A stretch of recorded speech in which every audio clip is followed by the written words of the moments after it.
What's the word, YouTube? It's your boy Dree1K. We back with another reaction for my people on YouTube. We are streaming right now. Y'all gotta join it. But we have 4 most disturbing early internet rabbit holes.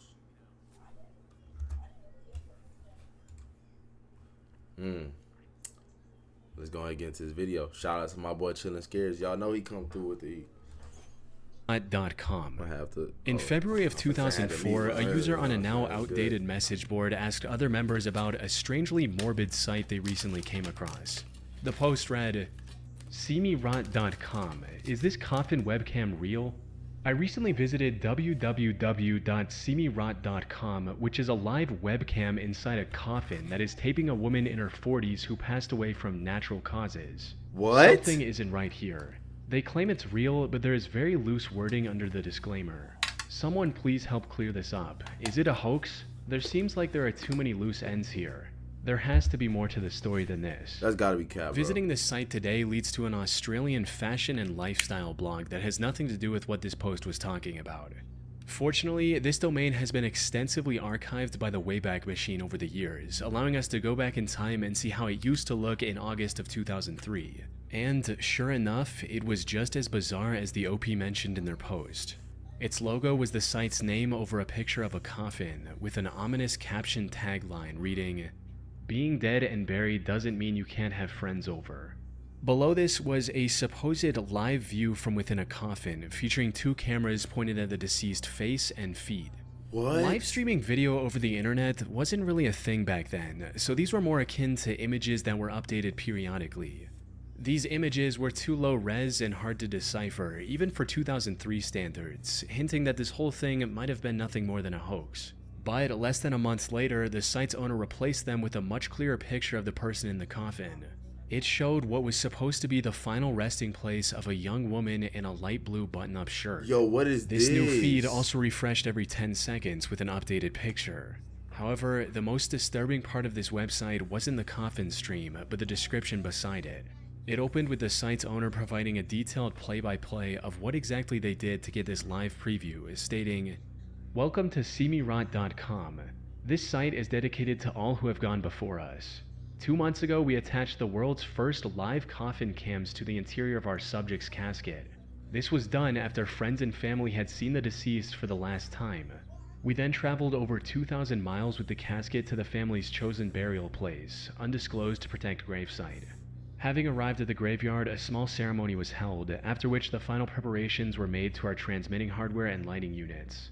All went according to plan at first, and the casket was lowered just after lunchtime, April 15th, 2003. Wow. Tests were carried out at the site and the grave was sealed. We then set off back to our office in the heart of Seattle." This description ended with the site's owner urging readers to contact them if they wanted a coffin cam for their loved ones as well. What the? So the whole purpose of this site appeared to be an advertisement for their disturbing service, which left visitors with more questions than it answered. Like, who in their right mind would want to see the decay of their friends and family after their passing? But while people were figuring that out, SeeMeRot.com became a phenomenon on the early internet, with people talking about it on forums, prompting even more flock to the site out of sheer curiosity. It even got picked up by mainstream media like the QI, or Quite Interesting show from the UK. The biggest question most visitors had, however, was whether it was actually legit. Were these images really from the inside of a coffin? Well, as it turned out, SeeMeRot.com was nothing more than a hoax. Some savvy users quickly figured out that the live preview wasn't live at all. Instead, it was the looping GIF of a still image that went in and out of focus to emulate a live digital camera from that era. This also explains why the supposed body didn't change one bit in the 10 years the site was up. But this begs the question, why? Why would someone go through the effort of setting up a whole website centered around this false premise? The creator even went as far as to add a legal section with disclaimers about how this was all being done with consent, all in an effort to make it seem more legit. One of the first explanations that comes to mind is that this was an art project of sorts. Though, a closer look at this site suggests that its creation was driven more by profit than by artistic intent. You see, this site has had advertisements on its homepage, often for adult content from its inception, something that was very common in the early internet days. A site called the Museum of Hoaxes even managed to track down the site's registration address to some adult business in West Hollywood, California. Put simply, the creator of SeeMeRot.com created this hoax to entice visits from around the world and then leverage those visits to earn money from sponsors. As for the images featured on the site, so they was who these people are is still unknown, but they were likely taken by the creators themselves. You telling me they was adding porn images to this website just so people can go watch porn? Possibly one of their friends, Creativity, as I wasn't able to find any record of them on the internet from before the site went up. SeeMeRot.com was ultimately shut down in 2013. It has since changed owners multiple times between different businesses, including a coffee company and now a fashion and lifestyle blog from a tiny remote town in Australia. That said, the identity of the original creator remains a mystery to this day. They exhibited some odd behavior over the years, like continuing to update the site to make its, and by extension their coffin cam business, seem more legit, despite the internet figuring things out by 2004. Yo, I wonder if people actually wanted to go buy that. Like, if a nigga seen this ad and they was like, you know what, bro? I want to go ahead and do that for my nigga, dog. I just want to see you for years and years and years. Like, that's crazy, bro. That's crazy. At one point, they even made up a story about the police confiscating their camera equipment. It's now been over 12 years since the original site was up. Mortis.com. In early 2010, a bored 4chan user was typing random URLs in their browser, hoping to stumble across something interesting. And while most URLs they tried were either unavailable or belonged to some business, one caught their attention almost immediately: Mortis.com. It was a completely black page with nothing but a generic login window in the middle. There was no logo or description that could help visitors understand what the website was about. This mysterious landing page, combined with Mortis roughly translating to "of death" in Latin, piqued this user's curiosity. But without a valid username and password, there was nothing he could do to investigate further. With no other option, he turned to 4chan and made a post about the site on its technology board. What he didn't realize at the time, however, was that this would spark a decades-long mystery that remains unsolved to this day. Now, I should mention that while some still remain, a significant portion of the discussion threads and forum posts regarding Mortis.com have since vanished from the internet, including the wiki page users created to keep track of all their findings. Any backups of Mortis.com have also been deleted from the Internet Archive upon a request from the site's owner. Whoa. In other words, whoever this owner is, they do not want people digging into this. The Mortis.com site also went down sometime in 2011, possibly because people started trying to brute force its login requirements by using special software to try millions of username and password combinations, so the owner took it down. Now, most of these attempts led nowhere, but a few more tech-savvy individuals managed to extract valuable information from the site's code before it went offline. Most interesting among these was the fact that it was originally registered all the way back in November of 1997 by a man named Thomas Ling. This allowed users to discover 24 other websites under that same name. But instead of offering clarity, the discovery of these additional sites only made the GoDaddy.com mystery more convoluted. Take Cthulhu.net, for instance, which was named after the eldritch monster created by H.P. Lovecraft. It was just a black page with the text "Dead but Dreaming" written on it, and nothing else. Some users also claim to have seen a version of this site with a white chess piece on it, though I wasn't able to find any archives containing that detail. Yo, what? Either way, the whole thing was deeply puzzling and mysterious. That said, not all sites under Thomas's name were this empty. Exercio.com led to a landing page with 4 different options. Among these, quilts.html was the most notable, as it led to a page about someone sharing pictures of their quilting projects. And while this doesn't look all that important to the Mortis.com mystery at first glance, in actuality, it holds the key to answering everything, or at least getting as close to the answer as we can. But we'll get to that a bit later, because there's another key piece of this puzzle that we haven't discussed yet. You see, while people were snooping around the Mortis.com code and the emails relating to its domain, they discovered terabytes of encrypted data connected to this site, which is an unheard of amount of data for the late 90s. Some individual files in this collection were as large as 39 gigabytes, which got people even more curious about what this site was hiding behind its login page. Theories included everything from a private collection of illegal explicit material to something connected to the 3-letter agencies like the CIA or FBI. However, while people were trying to figure this out, Thomas allegedly contacted one of the investigators and told him to stop trying to hack his site. As the story goes, Thomas also claimed that these files were nothing more than the photos and videos from his wedding, which would have been a reasonable explanation if these files were only a few gigabytes in size, not terabytes. That's a more reasonable lot theory, of footage, one that nigga. I personally believe in, is what did you do, nigga? Tape the morning from night, the whole week of your wedding? That's the only way, boy. A terabyte, nigga? Dang. well, I don't is even that think Thomas I've was ever pirating used a movies and terabyte. other media and using yet. Mortis.com to host them that's online. cap. This way, he could easily consume this media from any device with an internet connection, while also being able to share it with all his friends and family. This would also explain why he was so reluctant about people finding out the truth, as it could land him in some trouble with the authorities. Most importantly, this theory isn't completely baseless either. While looking through the data connected to Mortis.com, one 4chan user stumbled upon a 25 gigabyte file with a seemingly gibberish name of Drive Crazy 3DBD25.part2. However, looking up Drive Crazy 3D followed by movie brings up results relating to a 2011 film by Nicolas Cage called Drive Angry 3D. With that, we can decipher the rest of the name as well, with BD likely being the short form of Blu-ray disc and 25 referring to its size in gigabytes. Put simply, Mortis.com was likely nothing more than a pirated media server. As for its ominous name, it's possible he chose Mortis just because it sounded cool. The only big questions that remain are, who is Thomas Ling, and why does he own so many empty or just plain strange websites? And the answer to these lies in the quilting page we found earlier. Near the top of this page, there's a logo reading DFI. We can find this same logo in the FAQ section of another website registered under Thomas's name called dentalfillins.com. This was a job board of sorts for dentists that was likely operated by Thomas back in the day. We know this because one of his currently operational websites is thomaslingdds.com, which is a website for a San Francisco dentist named Thomas W. Ling. This quilting page also includes pictures of quilts created for Jeff and Josh for their first birthday. These names also align with two more domains Thomas registered in 2010 and 2014. Lastly, while looking through the many domains connected to Thomas, I discovered a subdomain of Cthulhu.net containing a 7-day travel journal. These entries describe Thomas and his wife Karen's adventures across Asia, including Thailand, China, and Hong Kong. And as expected, Thomas also owns the KarenLing.com domain as well.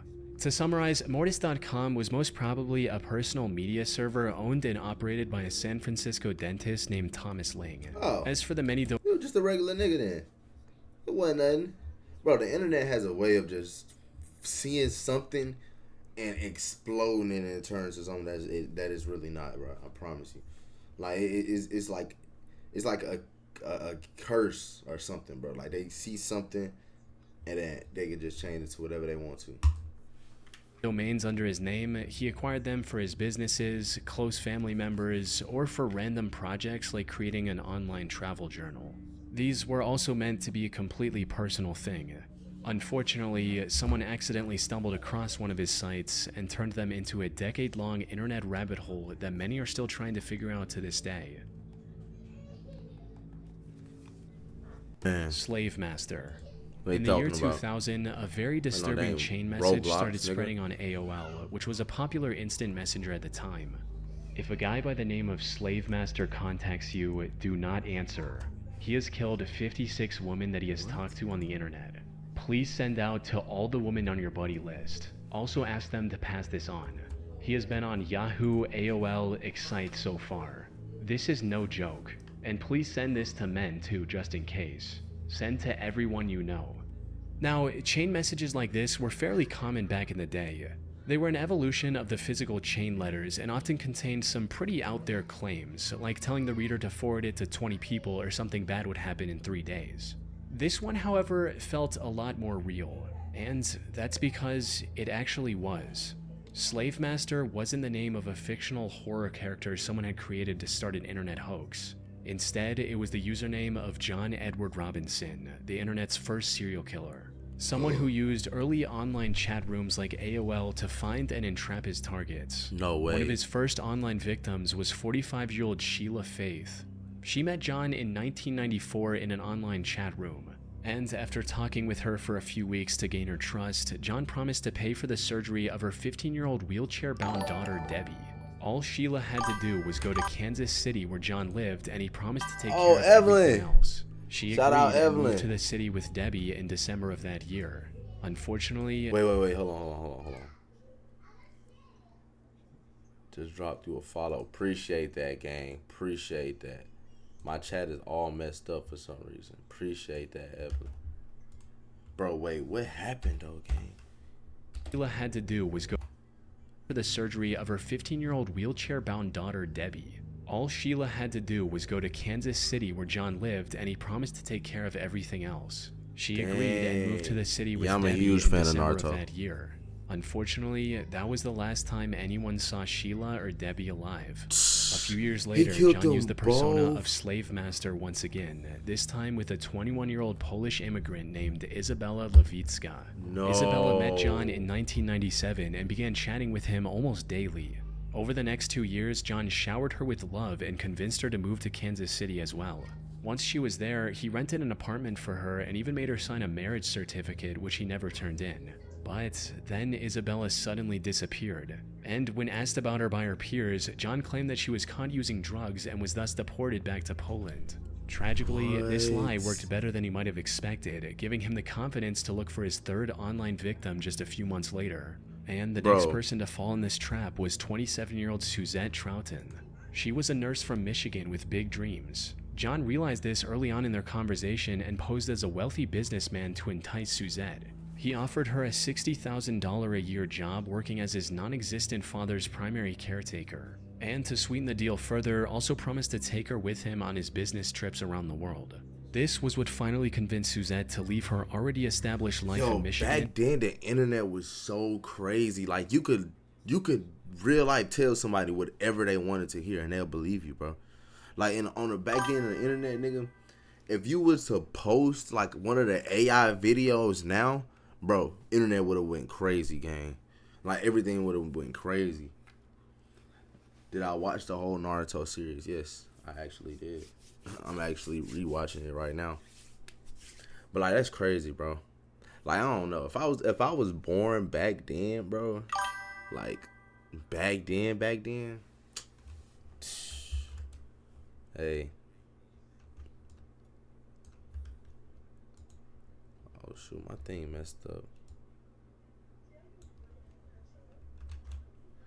But if I was born back then, bro, I don't think I'd be that gullible, bro. Ain't no way a nigga can just tell me they finna pay me all this bread online and I'm just finna go for it. No way.